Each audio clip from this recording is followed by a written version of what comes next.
Ms. Ana Gomes, thank you so much for joining our program. The first round of the elections suggests many voters in Moldova remain worried of pro-European agenda. Do they have grounds for these worries? Well, I understand the worries, but I think they shouldn't worry. They should actually choose clearly this European agenda because it's an agenda that will only benefit the country. I understand the worries because they have to do with the role played by the oligarchy to the detriment of the people, the working people. But this is not the European way, and that's why there is a need for a cultural change, an attitude change in the civil society to speak out, and that's where the president, with the new legitimacy coming from the universal election, can also play a very important role to prevent the oligarchy from reaping it all and to make sure that indeed the working people get the benefit, and that is something that is according to indeed the European path.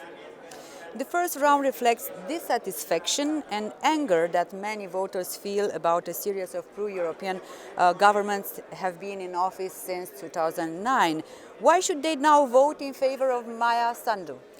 Well, I think because she really promises reforms, promises to curb the powers of the oligarchs, and with the power that comes from the legitimacy of coming out of a universal suffrage election, she can make things different. She can intervene in the public debate, expose those who are actually serving, captured by the interests of the oligarchs against the people, and she has the will and the ability to do it.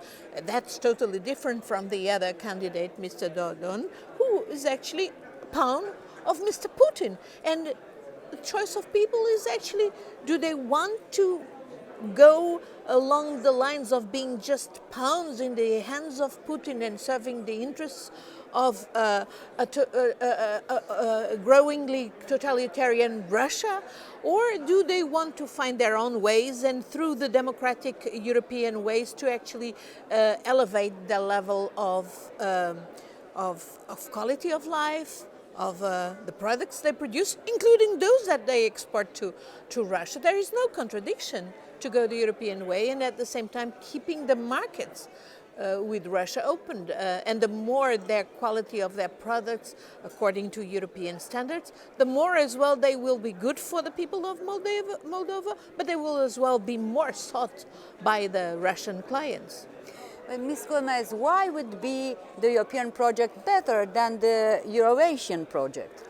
But Eurasian? Is there anything not just on the paper? Because there's no real Eurasian project.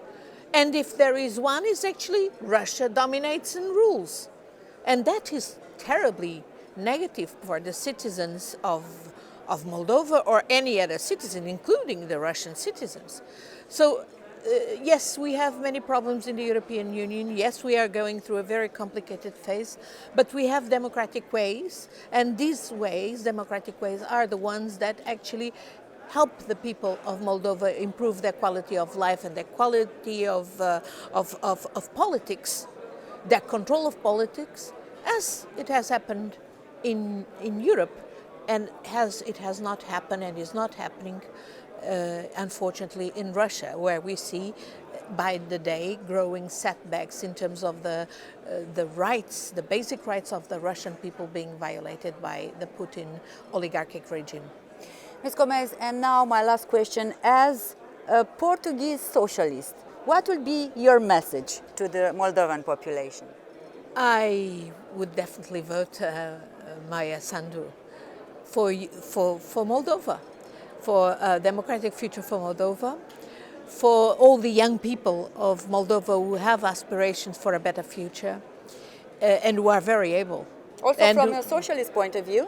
Yes, I want what is the best for the people of Moldova, and I can tell you that anyone who is a pawn of Putin cannot be socialist and should not be supported by anyone calling itself socialist in Western Europe. Ms. Gomes, thank you so much for joining our program. Well,